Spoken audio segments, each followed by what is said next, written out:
சாப்பிடுகிறார்கள் என்று தெரியாது, உண்கிறார்களா என்று கூட தெரியாது. ஆனால் வெற்றி பெற்றே ஆக வேண்டும் என்று வெறித்தனத்தோடு அலைந்து கொண்டிருக்கிறார்கள். அவர்களுக்கும் நான் எனது வணக்கத்தை தெரிவித்துக் கொள்கிறேன். அதே மாதிரி எல்லோரும் கோர் கமிட்டியில் உள்ளவர்கள் எல்லோரும் இருக்கிறார்கள். அண்ணன் கராத்தே தியாகராஜன் அவர்கள் இணை பொறுப்பாளர்கள் தனியாக அவரை சொல்ல வேண்டும் என்பதற்காகத்தான்.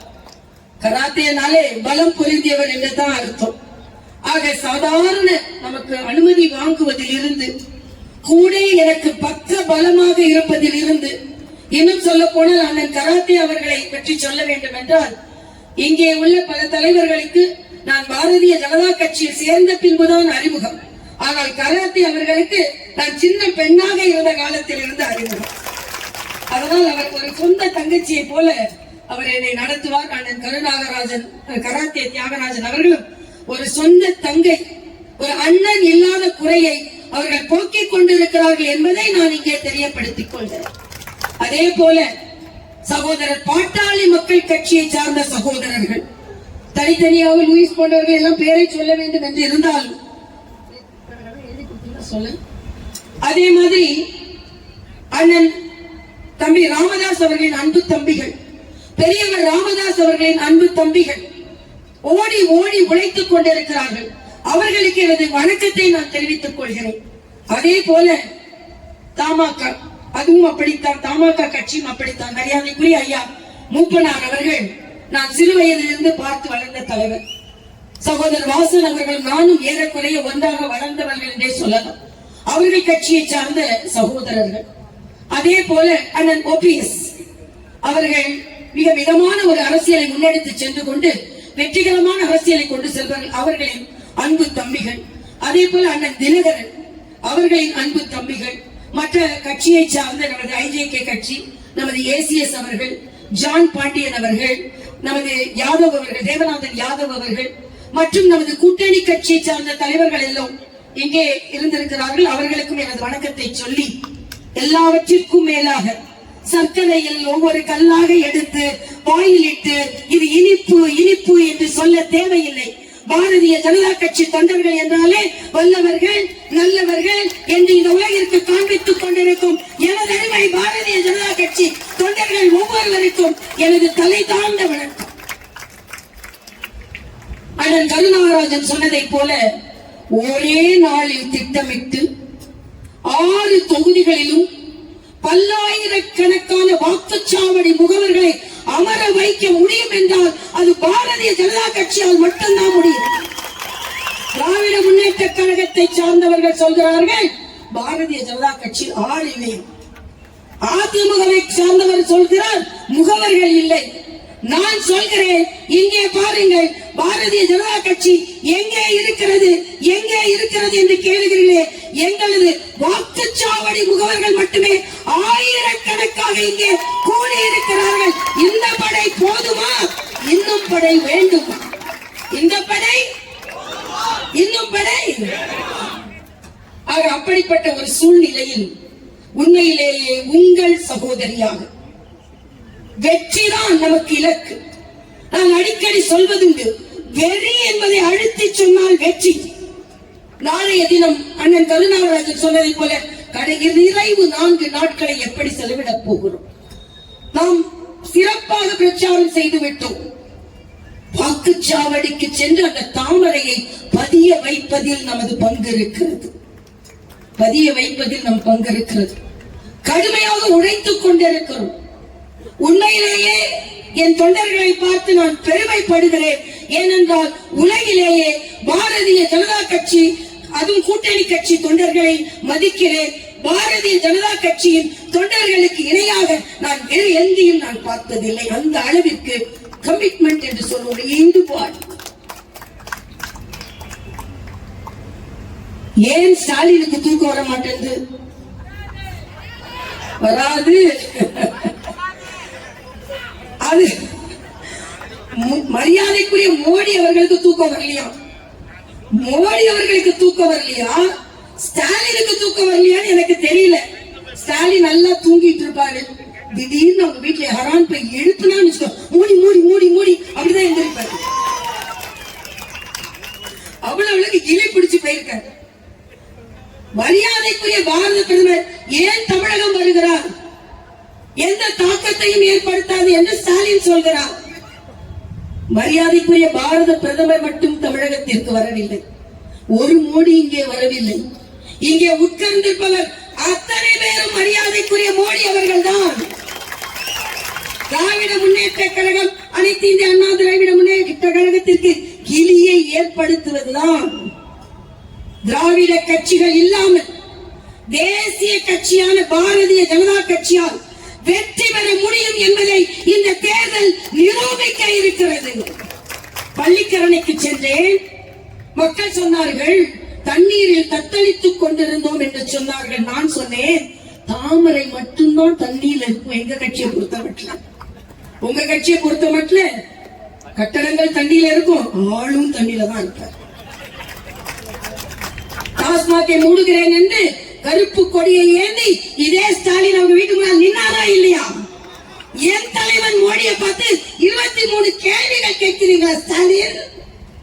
அதற்கு உங்களுக்கு எந்த அருகதையும் கிடையாது. டாஸ்மாக் கடைகளை மூடுவேன் என்று மூடினீர்களா? முதல் கையெழுத்து நீட்டிற்காக போடுவேன் என்று சொன்னீர்களே, போட்டீர்களா? போட முடியுமா? உச்ச நீதிமன்றத்தின் தீர்ப்பை எதிர்த்து போட்டு விடுவீர்களா? இன்று நான் பள்ளிக்கரணையில் ஒரு அம்மா வந்து சொல்றாங்க, ஒரு சாதாரண அம்மா நீச்சினால் என் குழந்தைக்கு MBBS கிடைத்திருக்கிறது என்று சொல்கிறார்கள். இந்த பெருமை உங்களால் பெற முடியுமா? முதல் கையெழுத்து போடுவேன் கேட்டுட்டு இப்ப 6 லட்சம் கையெழுத்து வாங்கி கொண்டிருக்கிறார்கள். இதுக்கு ஒரு தூதர் வந்து ஒரு தம்பி, அதாவது அட்ரஸே இல்லாம இருந்திருப்பார். உதயநிதினா யாரு? எங்கேயாவது உங்க கூட்டத்தில் ஒருத்தர் மாதிரி உட்கார்ந்து இருந்தா என் தொண்டர்களுக்கு கூட உழைப்பால் உயர்ந்தவர்கள் என்ற பெயரவே இருக்கும். யாரையாவது ஒரு கடையாளம் தெரியுமா? சினிமாவில் நடிக்கலன்னா இன்னாரின் மகன் இன்னாரின் மகள் என்றால் மகள் இல்லை என்றால் அவரை யாருக்கும் தெரியாது. ஆனா அவரு நம்ம மோடியை பார்த்து பேசுறார். இதுதான் என் தொண்டர்களுக்கு என்னிடம் பிடித்தது. அவர்களே தீர்ப்பை சொல்லி விடுகிறார்கள். ஆக ஸ்டாலினுக்கே மரியாதை இல்லை போது உதயநிதிக்கு என்ன மரியாதை? கஞ்சா உதயநிதி. அதாவது அவங்க பெரியப்பாக்கு அஞ்சா நெஞ்சன் ஒரு பேர் வச்சிருந்தாங்க, இவருக்கு கஞ்சா நெஞ்சன் பேர் வச்சுக்கிறாங்க. யாரை பார்த்து பேசுகிறீர்கள்? கஞ்சா கடத்துபவனை கட்சியில் வைத்துக் கொண்டு, போதை ஆசாமிகளும் கூட வைத்துக் கொண்டு நல்ல பாதை நடக்கும் எங்களை பார்த்து கேள்வி கேட்கிறீர்களா? வெள்ளத்துக்கு வரல பிரதமர் சொல்றீங்க. மரியாதைக்குரிய நிர்மலா சீதாராமனை அனுப்பினார், மரியாதைக்குரிய ராஜ்நாத் சிங்கை அனுப்பினார். பக்கத்தில் இருக்கும் இலங்கை, என் தமிழ் சொந்தங்கள் சுட்டு வீழ்த்தப்பட்டிருந்தார்கள். இலங்கை தெருக்கள் மூலம் தமிழ் ரத்தம். ஸ்டாலின் போய் பார்த்தீர்களா? மன்மோகன் சிங்கை அனுப்பினீர்களா? கூட்டணி ஆட்சியில் இருந்து என் தமிழர்களுக்காக வெளியே வருவேன் என்று சொன்னீர்களா ஸ்டாலின்? சொன்னீர்களா? தமிழர்களை பற்றி பேசுவதற்கு ஒரு துளி கூட உரிமை இல்லாதது திராவிட முன்னேற்ற கழகம். ஸ்டாலின், கேள்வி கேட்கிறேன். அது மாதிரி நீங்கள் கேள்வி கேட்க நான் கேட்கிறேன். இலங்கையில் என் தமிழ் சொந்தங்கள் சுட்டுக் கொல்லப்பட்ட போது எங்கே இருந்தீர்கள்?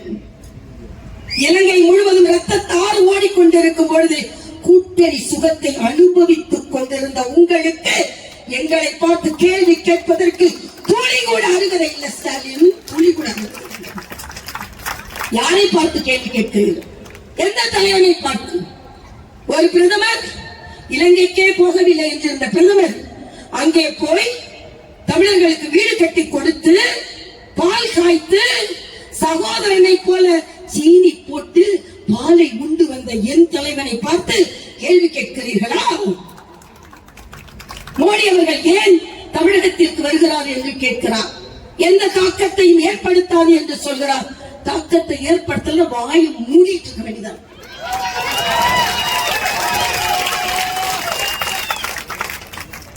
தாக்கத்தை ஏற்படுத்தாது சும்மா வாயை விட்டு இருக்க வேண்டியதானே. மோடி வந்தா தாக்கத்தை ஏற்படுத்தாது. மோடி வந்து அதாவது பிளாப் ஷோவா. என் தொண்டர்கள் தியாகராயர் நகர் அவங்க கோட்டையம். ஏன்னா டி நகர்னா திராவிட கோட்டை நினைக்கிறார். நான் சொன்னேன் டி நகர்னா அது தமிழிசை கோட்டை என்று நான் தெரிவித்தேன்.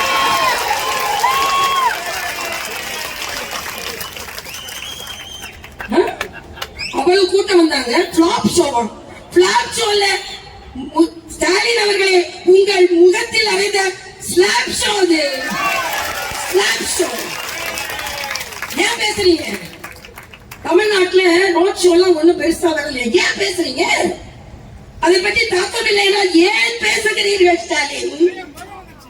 பயம் வந்து விட்டது, எலி வந்து விட்டது. நான் சொல்கிறேன், இன்று தமிழகத்தில் இத்தனை தொண்டர்களின் வியர்வை சிந்திக் கொண்டிருக்கிறோம். இந்த தொண்டர்களின் வியர்வையும் வேலையும் வீண் போகாது ஸ்டாலின். பாஜக உள்ள வந்துரும் சொல்றீங்களா? காவி வந்துவிடும் என்று பயப்படுகிறீர்களா? பாவிகள் தமிழகத்தை ஆண்டு கொண்டிருக்கும் பொழுது காவிகள் இங்கே வந்தால் என்ன ஸ்டாலின்? வந்தால் என்ன? நாங்கள் மக்களை காக்க வருகிறோம். பல திட்டங்கள் கொடுத்தாங்களாம். எல்லாத்துக்கும் பிரதமரோட திட்டத்துல ஸ்டிக்கர் ஸ்டாலின். கஞ்சா உதயநிதி ஸ்டிக்கர் ஸ்டாலின். எங்களுக்கும் பட்டம் வைக்க தெரியும், உங்களுக்கு மட்டும்தான் முத்தமிழ் காவலர், தளபதி. இன்னொன்று கேட்கிறேன், சனாதனத்தை எதிர்த்து நம் உணர்வுகளை எதிர்த்து சொல்றாங்க. நாம ஒன்றும் ஏற்ற தாழ்வுகளை நாம் பின்பற்றுபவர்கள் கிடையாது. நான் ரம்ஜான் வரும்போது அந்த சகோதரர்களுக்கு பிரதமர் வாழ்த்து சொல்கிறார், கிறிஸ்துமஸ்க்கு இந்த பிரதமர் வாழ்த்து சொல்கிறார். ஸ்டாலின், இந்துக்களை ஓட்டுகளை வாங்கிய நீங்கள் ஏன் தீபாவளிக்கு வாழ்த்து சொல்ல மறுக்கிறீர்கள் ஸ்டாலின்? நான் கேள்வி கேட்கிறேன். ஏன் ஏற்றத்தாழ்வை யார் பார்க்கிறார்? நீங்கள் பார்க்கிறீர்கள். எல்லாத்துக்கும் மேல ஒரு கேள்வி கேட்கிறேன். நான் டைம் கேட்டேன், நாமினேஷன் தாக்கல் செய்யறதுக்கு டைம் கேட்டேன். உடனே அவங்க சொன்னாங்க, இல்ல திமுகவும் அந்த டைம் தான் கேட்டிருக்காங்க அப்படின்னு. நல்ல நேரம், இது பாராளுமன்ற எலெக்ஷன். கேட்கலாம் நம்ம, ஏதாவது ஒரு திமுக வேட்பாளர் ராகு காலத்தில் நாமினேஷனை தாக்கல் செய்தாரா ஸ்டாலின்? எல்லாம் நாம என்ன நல்ல நேரம் பார்த்தோமோ அதே நல்ல நேரம் தான் அவங்களும் பார்க்கிறாங்க. நாங்கள் வெளிப்படையா இறைவனை கூப்பிடுகிறோம், நீங்கள் ஒளிந்து கொண்டு செய்கிறீர்கள், ஒளிந்து கொண்டு செய்கிறீர்கள். கும்பாபிஷேகம் பண்ணாராம் ஆயிரம் கோயிலுக்கு, ஒரு கோயில் கூட போகுதில்லை. பாவம், அக்காவால கொஞ்சம் புண்ணியம் சேர்ந்து கொண்டு இருக்கிறது, அவ்வளவுதான். ஆனால் ஏதோ வாயை திறந்தால், அதோட ராகுல் காந்தி போய் ஸ்வீட் வாங்கி கொடுத்தார். இது ஒரு பெரிய கதை. அவரால் ஓட்டு வாங்கி கொடுக்க முடியாது, ஸ்வீட் தான் வாங்கி கொடுக்க முடியும். பார்த்து பார்த்து வாங்கினாங்க, டிசைன் டிசைனா வாங்கினாங்க. தெரிஞ்சிருச்சு ஓட்டு வாங்க முடியாது, ஸ்வீட்டாவது வாங்கி கொடுப்போம் அப்படின்னு ஸ்வீட் வாங்கி கொடுத்தார். ஆக எல்லாவற்றையும் நீங்கள் பார்க்கும் பொழுது நிச்சயமாக எந்த பிரச்சனை இருந்தாலும் மரியாதைக்குரிய பாரத பிரதமரின் திட்டம் ஒவ்வொரு வீடு வீடாக சென்றிருக்கிறது. எல்லோரும் நன்றியுடையவர்களாக இருக்கிறார்கள். நான் நமது தொண்டரிடம் வைக்கும் ஒரு மிகப்பெரிய கோரிக்கை, பணிவன்பான கோரிக்கை. நாளைக்கு ஞாயிற்றுக்கிழமை அனைவரும் தெருவில் இறங்குவோம், வீடு வீடாக செல்லுவோம். தொடர்ந்து 3 நாட்கள் எவ்வளவு வீடுகளுக்கு நாம் நோட்டீஸ் கொடுக்க முடியுமோ அவ்வளவு வீடுகளை நாம் இல்லம் தோறும் சென்று உள்ளம் தோறும் தாமரையை மலர வைப்போம். என் வாக்குச்சாவடி வெற்றி பெறும் வாக்குச்சாவடி என்ற பெருமையை பெறுவோம். நான் ஏற்கனவே சொல்லி இருக்கிறேன், அதிகமாக வாக்குகள் வாங்கி தரும் சகோதரர்களுக்கு டெல்லியில் நம் பாரத பிரதமர் அவர்கள் பதவியேற்கும் அன்று உங்களை எல்லாம் டெல்லிக்கு அழைத்து செல்கிறேன் என்று சொல்லியிருக்கிறார்.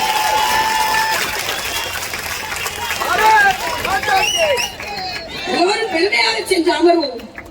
எப்படி அமர்வோம் என்றால், தென் சென்னை பாராளுமன்ற உறுப்பினராக என்னை ஆக்கி என்னோடு நீங்கள் வருகிறீர்கள். தென் சென்னை பாராளுமன்றத்தை மோடி அவர்களும் சமர்ப்பிப்பதற்கு நாம் எல்லாம் சேர்ந்து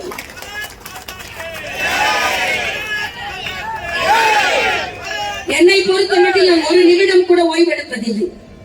காலையில் ஆரம்பித்தால் எவ்வளவு மணி நேரம் நீங்கள் நிற்க சொல்கிறீர்களோ நிற்கிறேன், எவ்வளவு நேரம் மக்களை பார்க்க சொல்கிறீர்களோ பார்க்கிறேன், ஏனென்றால் உங்களின் உழைப்பிற்கு நான் அடிமை. உங்களின் உழைப்பிற்கு நான் மற்றவர்களை போல கிடையாது. அதனால் சுற்றி சுற்றி பணியாற்றுவோம். திராவிட கட்சிகள் இல்லாமல் கூட ஒரு தேசிய கட்சியினால் தமிழகத்தில் கால் ஊன்ற முடியும் என்பதில்லை. நீங்கள் வாலாட்டவும் முடியாது என்பதை ஒட்ட நறுக்கி காண்பிக்கிறோமா இல்லையா? இஷ்டத்துக்கு எழுதுறாங்க. தமிழ்நாட்டில் பிஜேபி கால் ஊன்ற முடியாது, தாமரை கால் ஊன்ற முடியாது.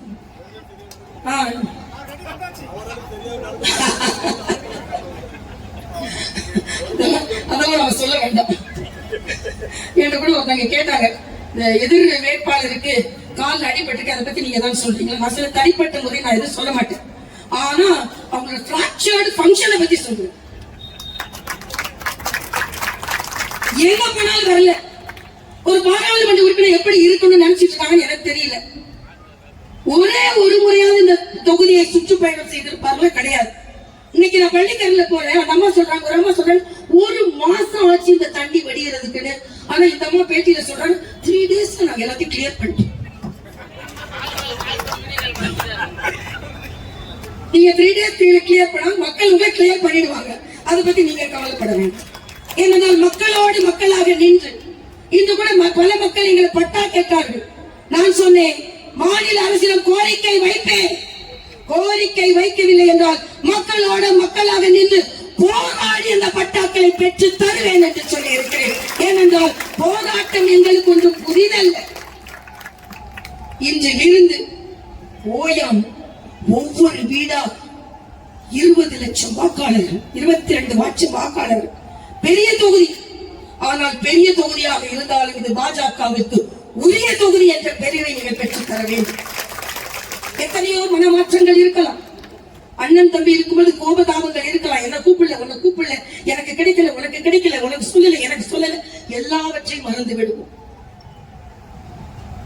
தவறுகள் நடக்கலாம், தவறுகள் நடக்காமல் இருக்க முடியாது. ஆனால் எல்லாம் நம் வெற்றியை பாதித்து விடக்கூடாது. உயிரை கொடுத்து போராடி கொண்டிருக்கிறோம். ஒருவர் பெரியவர் வந்து கேட்டார், எங்க அப்பாவெல்லாம் தெரிஞ்சவர் கேட்டார், நீ எம்பி கவர்னரோட பேசாமா கேட்டார். கவர்னரோட எம்பி பேசாமான்னு கேட்டார். நான் சொன்னேன், ஐயா கவர்னரா இருந்தா சுற்றி பல பணிப்பெண்கள், பல காவல் அதிகாரிகள், ஆனா உங்க கையை என்னால பிடிக்க முடியாது ஐயா. நீங்க சொல்றத பக்கத்துல இருந்து கேட்க முடியாது, உங்க கூட உட்கார்ந்து என்னால சாப்பிட முடியாது.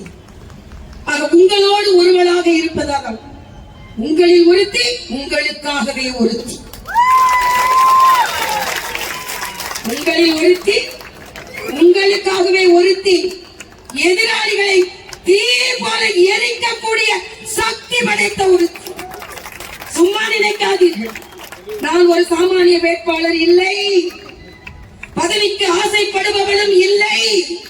இல்லை என்றால் 2 ராஜ்பவன்களிலே உள்ளே உட்கார்ந்திருப்பேன். எனக்கு ராஜ்பவன் என்பது என் தொண்டர்களின் வீடுதான், எனது ராஜ்பவன். என் தொண்டர்கள் என் மீது இடித்து என்னிடம் வந்து பேசுவதுதான் எனது பாதுகாப்பு அதிகாரி. நான் வெளியே போகும்போது அம்மா ஒருவர் ஒரு மோர், ஒரு அரை டம்ளர் கொடுக்கிறார் பாருங்கள், அதுதான் எனக்கு பிடித்த ராஜபவனுக்கு உணவு.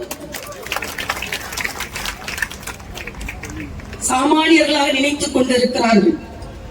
திமுக அதிமுக போட்டின்னு சொல்றாங்க. ஆமா, நிச்சயம் அவங்களுக்கு தான் போட்டி. 2வது இடத்திற்கு வருவதற்குத்தான் திமுகவிற்கும் அதிமுகவிற்கும் போட்டியை தவிர முதலிடத்தில் தாமரைக்குத்தான். ஏன் தாமரை?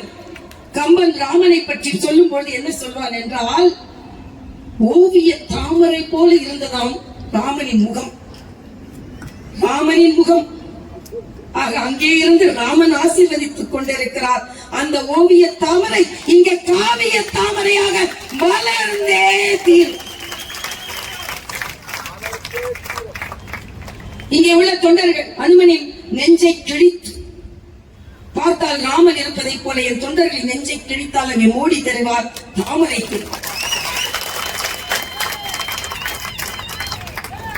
இலக்காரமாக நினைக்கிறார்கள் நம்மை. இல்லை, பாரதிய ஜனதா கட்சி தொண்டன் ஒவ்வொருவர் வீரியம் உடையவன். நெப்போலியனின் வாழ்க்கையில் ஒரு சம்பவம் உண்டு. திடீரென்று போருக்கு போ சொல்லுவான் நெப்போலியன். உடனே தொண்டர்கள் சொல்வார்கள், அவர்கள் எதிரணியில் 10,000 பேர் இருக்கிறார்கள், நாம் 100 பேர் தான் இருக்கிறோம். உடனே நெப்போலியன் சொல்வார், இல்லை நாமும் 10,000 பேர் இருக்கிறோம். எப்படி என்று சொல்லும் பொழுது, நீங்கள் 100 பேர், 9,900 பேர் நான் இருக்கிறேன், அது சமம் என்று சொல்ல. அப்படித்தான் எனது பாரதிய ஜனதா கட்சி. சுவாமி விவேகானந்தர் சொல்வார் பாருங்கள், கத்தி என்னை வெட்டாது, காட்சி என்னை கரைக்காது, தீ என்னை எரிக்காது, என சர்வ சக்தி வாய்ந்தவன் இந்தியன் என்று சொல்வார். அதைத்தான் பாரதிய ஜனதா கட்சி தொண்டர்களின் உள்ளத்தில் கொழுந்து விட்டு எரிந்து கொண்டிருக்கிறது.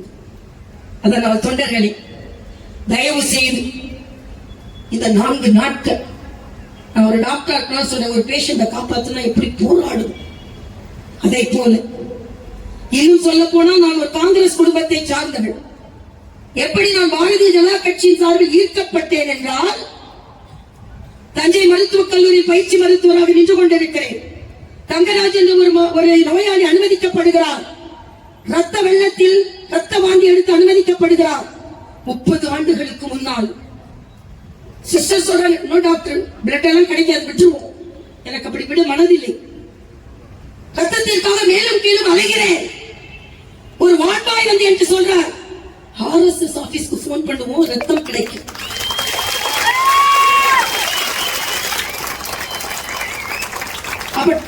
செல்போன் கிடையாது, தொலைபேசியில் தொடர்பு கொள்கிறேன், ட்ரங்கால் போடுகிறேன்.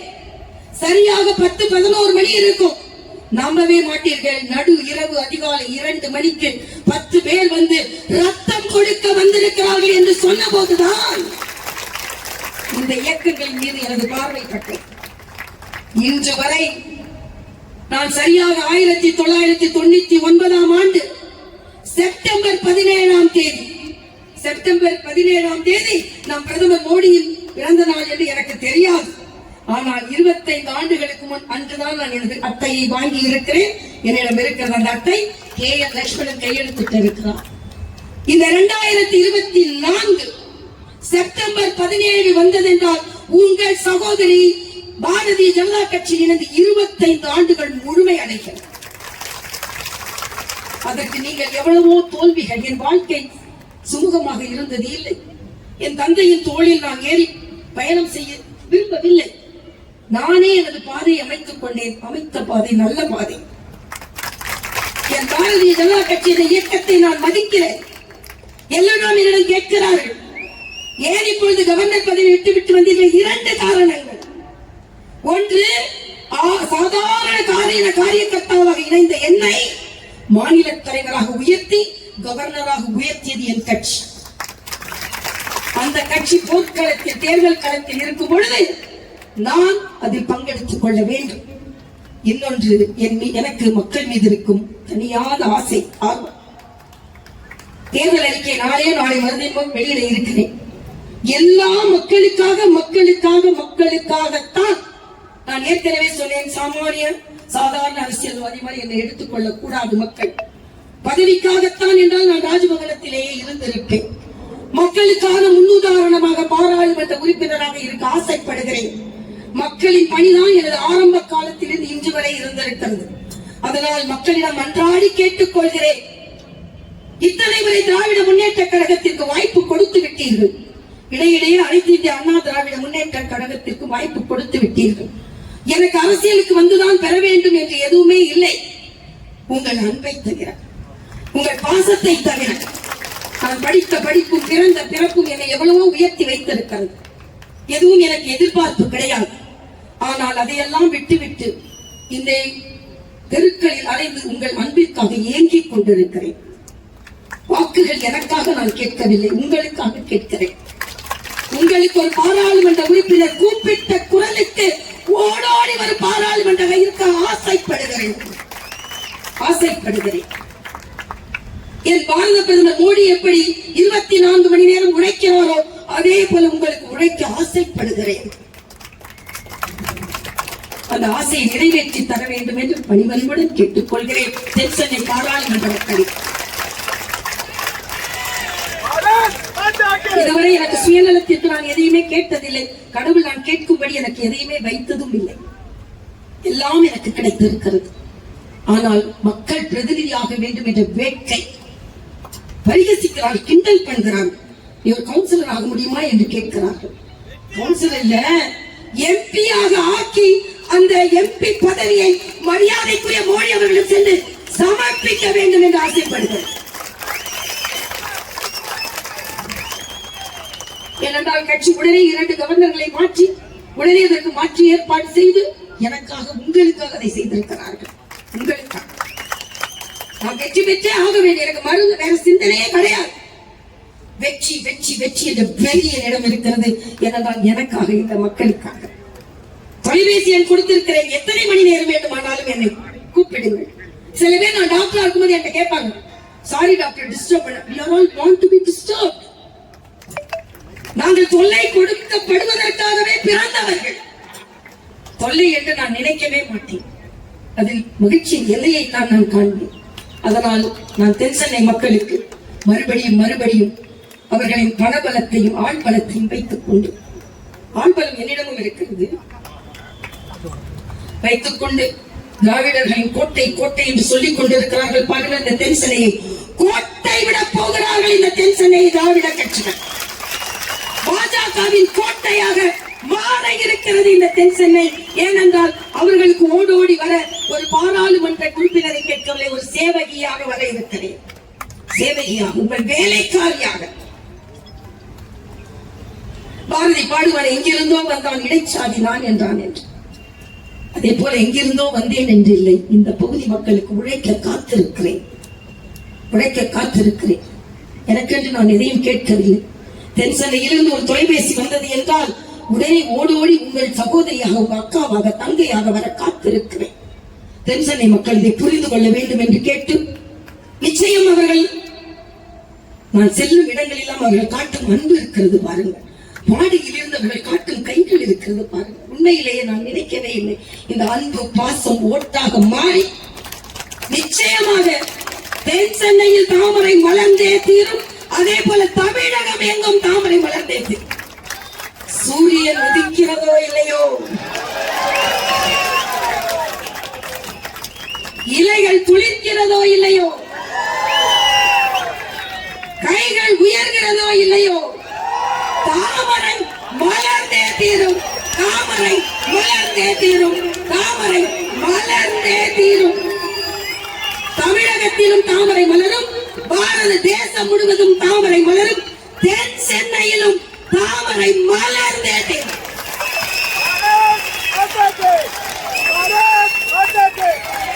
நீங்கள் சிந்தும் ஒவ்வொரு துளி வேர்வையும் வெற்றியாக நமக்கு திரும்பி வரும். உங்கள் சகோதரியாக வருங்கால பாராளுமன்ற உறுப்பினராக விடைபெறுகிறேன்.